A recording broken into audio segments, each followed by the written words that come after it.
bem-vindos ao programa Fisiochat. O programa Fisiochat é uma parceria do curso de Fisioterapia da PUC de São Paulo e da TV PUC. Eu sou Juliana Schultze, sou professora do curso de Fisioterapia da PUC de São Paulo e fisioterapeuta. Olá, sou Rodrigo Andrade, sou fisioterapeuta, docente do curso de Fisioterapia da PUC de São Paulo. Hoje o tema é muito interessante, é escoliose. O que é escoliose? Escoliose é uma alteração tridimensional da coluna vertebral, que é uma inclinação da coluna maior que 10 graus e um processo rotacional. E nós trouxemos aqui a professora doutora Patrícia Junde Penha, ela é nossa professora da casa, do curso de Fisioterapia da PUC de São Paulo. Ela fez o seu doutorado e o seu mestrado na Universidade de São Paulo, a USP, e nós gostaríamos de agradecer a sua presença aqui. Bem-vinda. Muito bem-vinda. Eu que agradeço o convite. E ela fez um trabalho ímpar no Brasil sobre o rastreamento da escoliose, né? Gostaria que você explicasse um pouco o que é esse rastreamento, por qual a importância de procurar essa patologia nas pessoas. Bom, então o meu trabalho foi sobre estudar a prevalência da escoliose idiopática do adolescente em cidades do interior do estado de São Paulo. Por que esse estudo? Então, na verdade, quando nós estávamos pesquisando sobre o tema da escoliose, na verdade surgiu esse interesse por conta do trabalho de mestrado, em que nós fizemos avaliação postural em criança, e nós vimos uma alta prevalência de desvio lateral da coluna nessas crianças. Só que nós não podíamos dizer que esse desvio lateral era escoliose, porque a pesquisa em si não tinha exame radiográfico dentro do seu procedimento. Mas nós ficamos assustados, porque as prevalências eram muito altas, próximas de 80% de desvio lateral em crianças de 7 e 8 anos, de 7 a 10 anos, que foram os dois trabalhos anteriores que nós fizemos. Então fomos estudar o que tinha sobre prevalência de escoliose idiopática do adolescente no Brasil. E o que nós encontramos é que os estudos nacionais, até aquele momento, eles não seguiam as diretrizes da Sociedade Internacional de Escoliose. Então, o que nós fizemos? Nós fizemos um projeto usando esses critérios, essa padronização do consorte, né, que é dessa sociedade, nessa nossa população aqui. Então, esse foi o projeto. E o que essa consorte, o que ela delimita como para rastrear? O que eles usam? Então, o que eles colocam como critérios? Então, o rastreamento tem que ser feito na população-alvo, que é a população de 10 a 14 anos, para ambos os sexos, sexo masculino e feminino. Deve-se utilizar um instrumento para o rastreamento, que é o escoliômetro, porque este instrumento ele é barato, de fácil manuseio, ele tem bons índices de confiabilidade e validade. Acho que só para deixar para o pessoal de casa, o que é o escoliômetro? Tá, então, o escoliômetro ele é um inclinômetro, então ele é uma régua de nível, né? Que ele tem um formato específico, ele tem um recorte, esse recorte é colocado no processo espinhoso e a base dele fica encostada na coluna. E o que a gente mede? Então, a gente mede o ângulo de rotação do tronco. Então, quando o adolescente faz a flexão anterior do tronco, ou seja, dobra o tronco para frente, na escoliose aparece uma gibosidade do lado da convexidade da curva. E aí esse instrumento vai medir, vai quantificar essa gibosidade. E aí o protocolo, né, que existe é que quando este ângulo de rotação de tronco é maior ou igual a 7 graus, esse adolescente deve ser encaminhado para o exame radiográfico, porque é o exame radiográfico que define, dá de fato o diagnóstico da escoliose, que é essa inclinação lateral, mas é um processo tridimensional, então ela inclina, roda e flexiona, mas que o ângulo de Cobb no exame radiográfico tem que ser maior ou igual a 10 graus. Esse ângulo que você falou que é o ângulo de Cobb. Então, o ângulo do exame radiográfico é o ângulo de Cobb. O que o escoliômetro mede? O ângulo de rotação de tronco. Qual é a vantagem de se usar o escoliômetro? Ele é fácil, prático, baixo custo, bons índices de confiabilidade e ele evita que se encaminhe um alto número de adolescentes para o exame radiográfico que não teria necessidade de encaminhar porque de repente eles não têm uma escoliose. Pode ter uma gibosidade pequena que não vai ser um caso de uma escoliose no exame radiográfico. Mas tem algum problema a pessoa fazer um monte de radiografias? Sim. Radiografia, pessoal de casa, é raio-x, tá? Raio-x. Bem, que é o nome vulgar que todo mundo se utiliza. O nome correto é radiografia. É a radiografia. Então, sim, existe, porque o exame radiográfico ele tem uma radiação e os estudos mostram que exames radiográficos feitos com frequência, principalmente em adolescentes, que são aqueles indivíduos que ainda estão em fase de crescimento e tal, pode aumentar o índice de câncer, de divisões celulares anormais. Então, evita-se que se faça raio-x, né, de uma forma não padronizada ou que não tenha, de fato, uma indicação, uma necessidade. E custa, né? Sim, além de ter um custo. E por que 10 anos, Patrícia, que esse consenso pede para que se faça a partir dos 10 anos o levantamento? Então para a gente falar um pouco disso, a gente tem que dizer sobre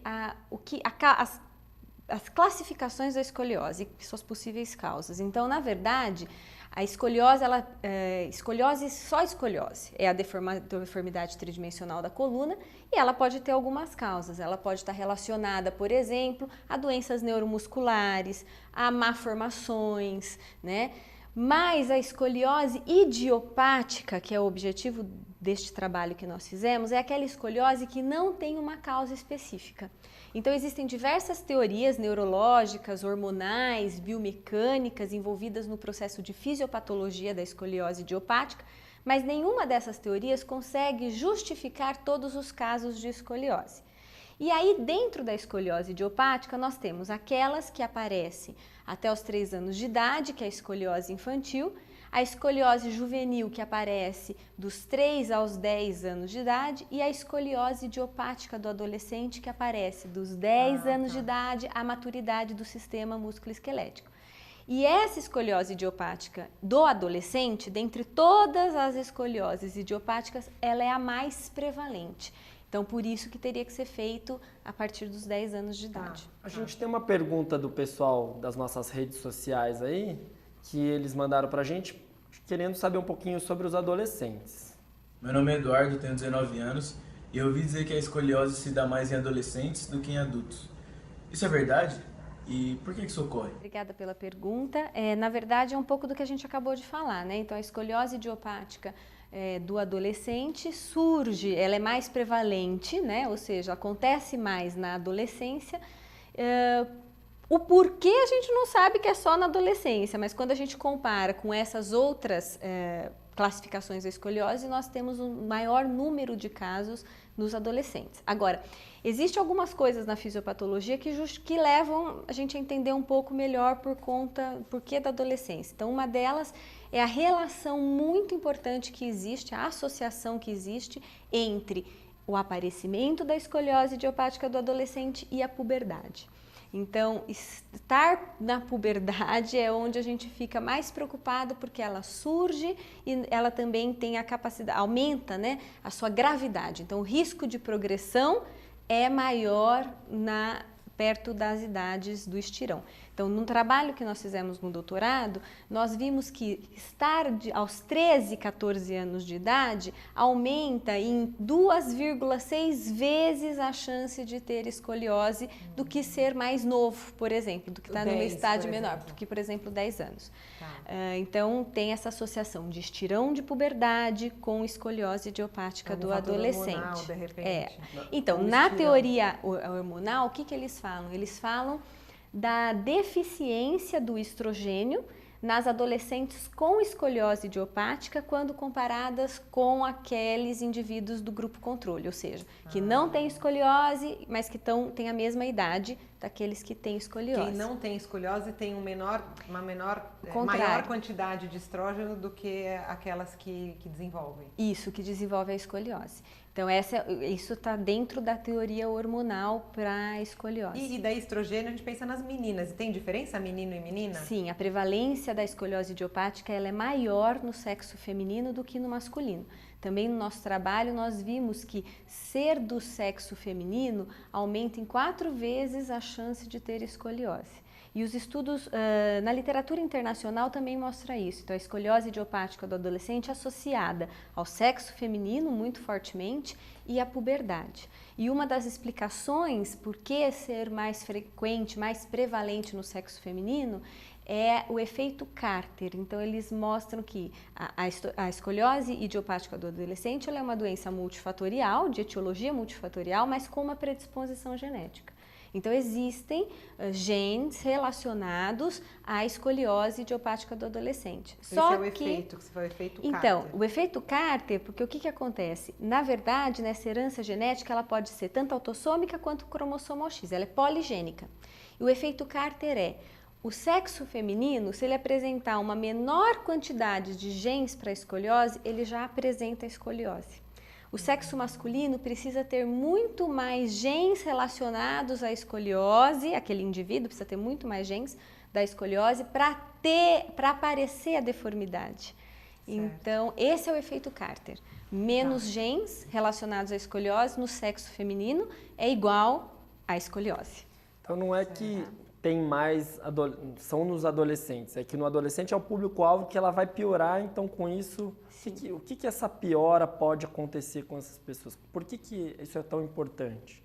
Então, na verdade, o que a gente pensa da escoliose idiopática do adolescente?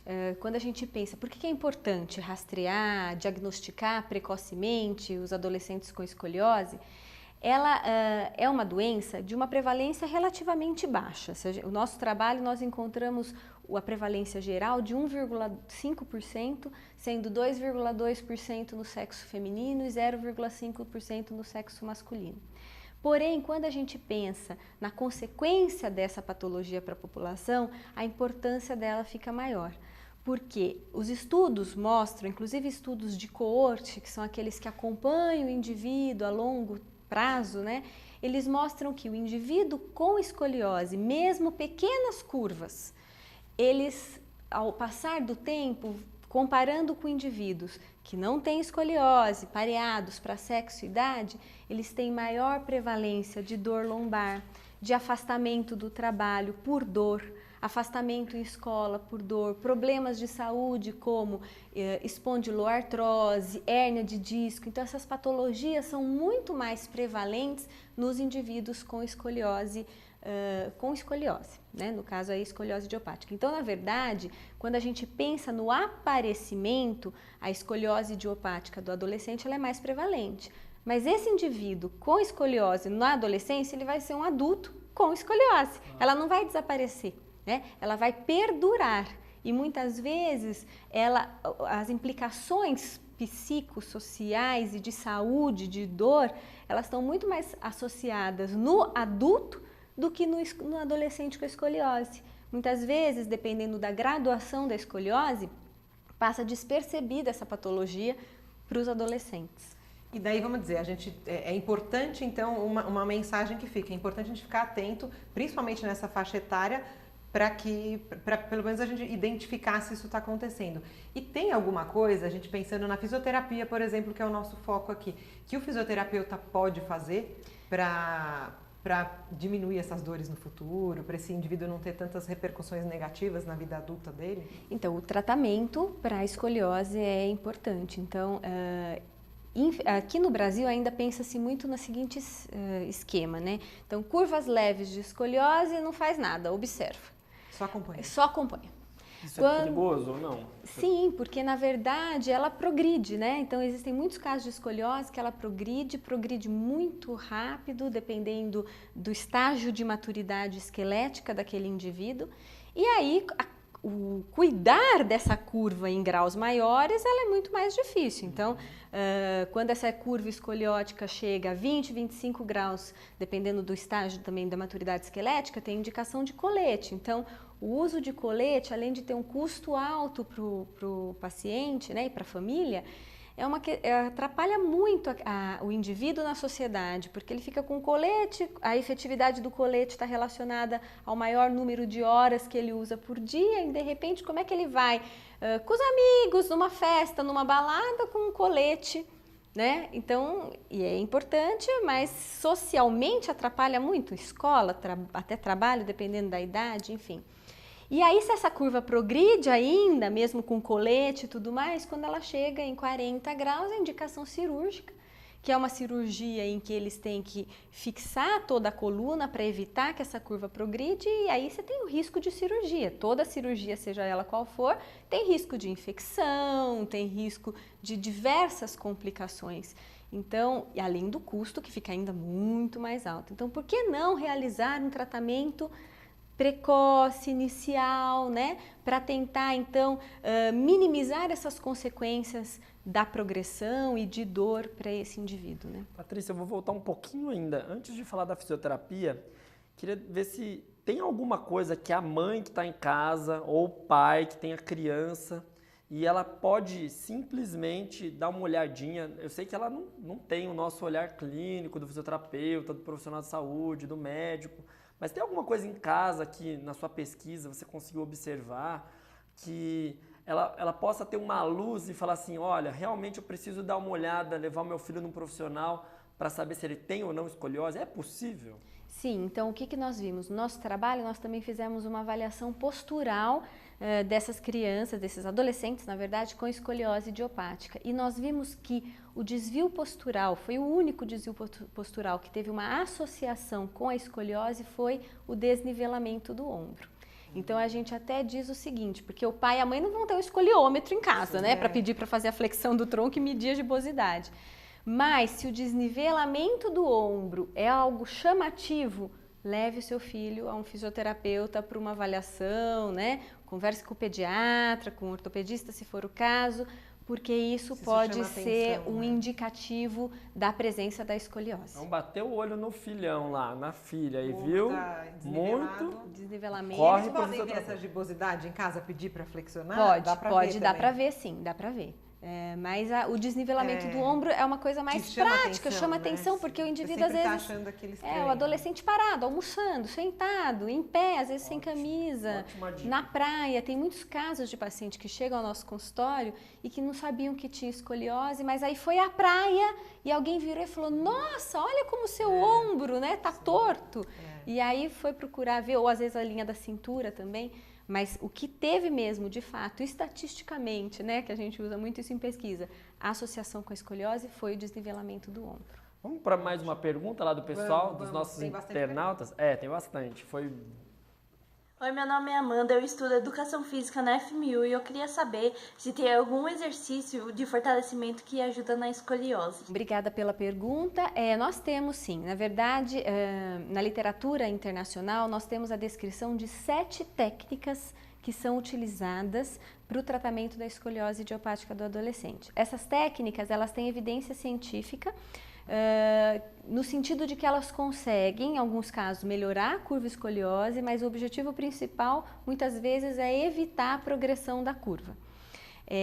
Aqui no Brasil, ainda elas são pouco difundidas, essas técnicas. Aqui o profissional da saúde, em geral, ainda indica para a reeducação postural global, mas o que a gente tem de evidência são essas técnicas e os objetivos delas são buscar a correção do tronco, dessa deformidade da coluna, nos 3 planos. Então, são exercícios de autocorreção, em que o adolescente vai aprender, e não só o adolescente, porque pode ser feito no adulto também com escoliose, no idoso com escoliose, né? Ele vai aprender a corrigir essa curva, tanto no sentido da inclinação, quanto no sentido da rotação e da flexão. E são exercícios muito interessantes porque eles podem ser feitos no dia a dia do indivíduo. Então, na escola ou no trabalho, enfim, nas atividades diárias, aprender a corrigir essa coluna para levantar de uma cadeira, para sentar de uma cadeira. Então não é uma série que ela faz, por exemplo, deitada em casa, faz as repetições. Ele usa isso no dia a dia dele? No dia a dia dele, isso. E a maior parte dos exercícios, inclusive, não são deitados, né? Sentado, em pé, com equilíbrio, muitas vezes, para fazer essa correção da coluna, nesses 3 planos. Tem alguma alteração com indivíduos com... Então, existem alguns trabalhos, não foi o que nós fizemos na nossa pesquisa, mas existem vários trabalhos com plataforma de força, né, que mostram que o indivíduo com escoliose, ele tem um equilíbrio mais prejudicado do que aqueles que não têm escoliose. Tá. E acho que tem mais pergunta, né? Tem, vamos lá? Vamos mais uma? Meu nome é Fanny, eu tenho 21 anos e eu gostaria de saber se quem tem escoliose pode praticar esportes. Então, pode sim, né? É lógico que a gente tem que tomar cuidado com alguns esportes na escoliose. Então, esportes, por exemplo, que vão favorecer o componente rotacional, que são assimétricos, que você faz de um lado só, se ele for feito no sentido de piorar a curva escoliótica, Você vai precisar dar alguns exemplos para o pessoal de casa. Por exemplo... Então, por exemplo, tênis, né? Então, dependendo da rotação da curva escoliótica, se o movimento for realizado no sentido favorecendo mais essa rotação, então esse esporte está contraindicado.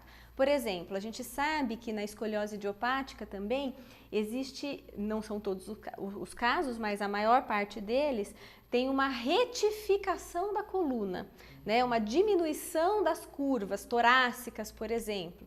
Então, esporte que vai favorecer essa retificação, nado costas, por exemplo, eles estão contraindicados porque vai piorando a retificação, pode piorar a curva escoliótica. E tem algum tipo de atividade que você acha interessante, que não contemple tanto essa unilateralidade? Tem alguma coisa que você indicaria? Sei lá, alguém tem escoliose e fala, poxa, eu quero praticar exercício.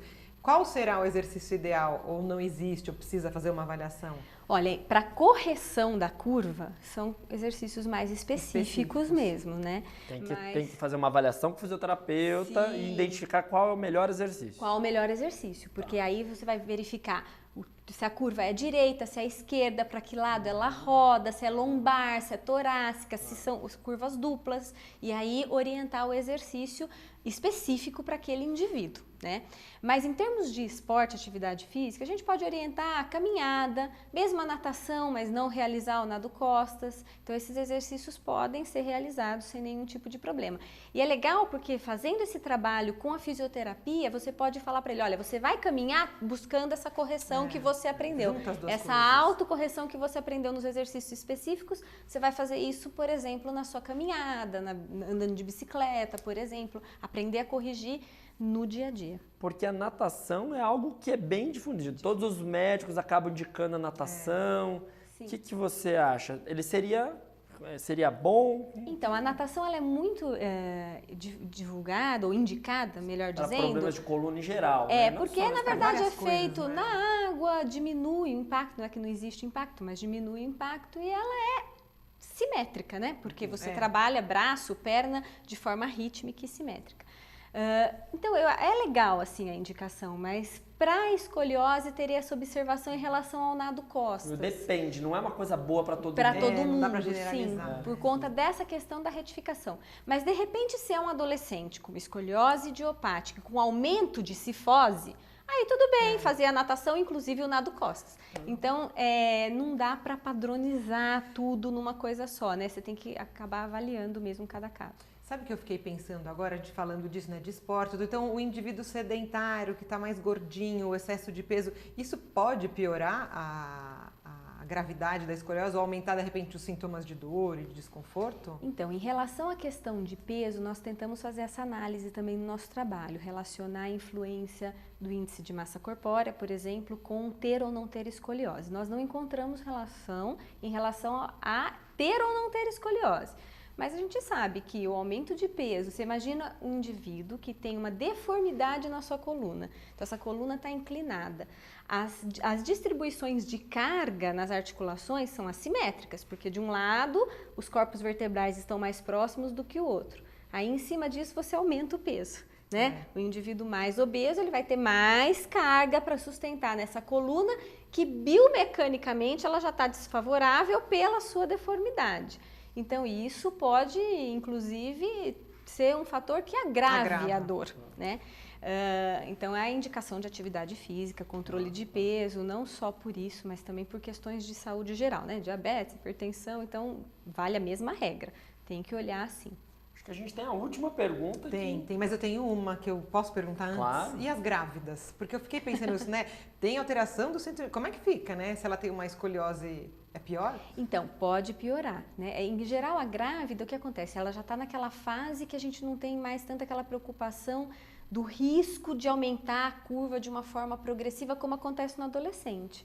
Mas ela pode ter um desequilíbrio e ter até mais problemas de dor, álgicos mesmo, porque desequilibra as forças naquela coluna, que ela já é uma coluna mais assim... Mas não é uma contraindicação, às vezes Ela pode ser uma pode, mulher que fala, né? eu tenho escoliose, eu não vou engravidar, Não nada é uma disso, contraindicação, não. Tá. Talvez precise de um acompanhamento fisioterapêutico mais assíduo para ver a dor, para acompanhar essa curva aí, de repente é legal dar uma olhada com o escoliômetro, porque a radiação não vai estar indicada, né? Com certeza. Então vamos lá Vamos lá para ver a última pergunta. Aqui quem fala é o Rodrigo e eu tenho uma dúvida em relação ao tratamento da escoliose. Eu queria saber por que algumas pessoas usam colete. Quais são as indicações, se realmente é efetivo esse tipo de tratamento? Obrigado. Obrigada, Rodrigo, pela pergunta. O colete ele é indicado para escolioses cujo ângulo de Cobb estão entre 20 e 25 graus e o sinal do Risser, que é o que avalia a maturidade do sistema esquelético, é baixo. Então, aquele adolescente, ele está imaturo no seu sistema esquelético e tem uma curva de um grau já importante. Então, o risco de progressão dessa curva é muito alto. Então, nesse sentido, usa-se o colete. O colete serve para quê, então? Na verdade, é uma forma de tentar conter a piora dessa curva. É algo que está lá para tentar segurar, né? Então, forças externas que tentariam segurar para que essa curva não piore mais. Tem eficácia? Então, já tem estudos mais recentes, de 2013, um estudo que mostra, sim, que o colete ele é eficaz para, inclusive, evitar a progressão da curva quando utilizado ou na idade antes da maturidade esquelética. Então, daí a importância também da definição, do diagnóstico precoce da escoliose, da verificação do grau para poder indicar esse colete de forma que vai ter um resultado, né? Porque depois que já teve toda a maturidade esquelética, que já progrediu, será que ele vai ser tão efetivo, né? Perfeito. Tem que ser antes, né? Acho que foi uma super aula. Nem fale.